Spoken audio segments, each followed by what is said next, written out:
The terrorist attacks in New York City on September 11, 2001, involved two hijacked commercial airliners being deliberately flown into the Twin Towers of the World Trade Center. The impact and resulting fires caused both skyscrapers to collapse, killing 2,753 people at the site. The attacks on the World Trade Center. The planes, the aircraft involved in the New York attack were American Airlines Flight 11 and United Airlines Flight 175, which had both taken off from Boston. The hijackers chose planes on long-haul routes because they carried a large amount of jet fuel for the transcontinental journey. The impact. 8:46 a.m., American Airlines Flight 11 crashed into the North Tower, striking floors 93 to 99. 9:03 a.m., United Airlines Flight 175 struck the South Tower between the 77th and 85th floors. The collapse. The crashes ignited fires that were intensified by the jet fuel.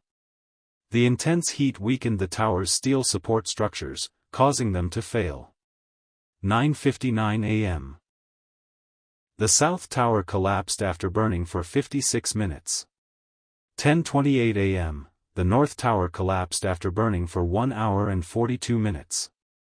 Widespread damage. The collapses sent massive clouds of debris and dust across lower Manhattan, causing extensive damage to surrounding buildings.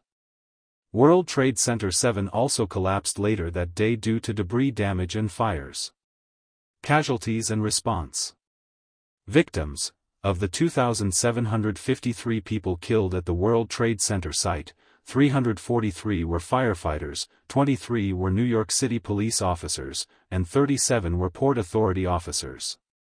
Victims ranged in age from 2 to 85, and citizens from 77 different countries were among the casualties. In the decades since, thousands of first responders and survivors have died from illnesses related to toxic exposure at Ground Zero. Rescue and recovery. First responders and volunteers rushed to the scene to assist in rescue and recovery efforts, which continued for months. Economic impact. The attacks had a severe and immediate negative effect on New York City's economy, including the evacuation of the New York Stock Exchange. Legacy and Memorial. Memorial and Museum. The National September 11 Memorial and Museum was built on the site of the former Twin Towers. It features two reflecting pools in the footprints of the original towers, with waterfalls cascading into them. The names of all 2,983 victims of the 1993 and 2001 attacks are inscribed on bronze panels around the pools. Survivor Tree. A single-calorie pear tree discovered in the rubble of Ground Zero was nursed back to health and replanted on the Memorial Plaza as a symbol of resilience. Tribute in light. For every anniversary, two powerful beams of light are projected into the sky from the footprint of the towers, symbolizing the lost buildings.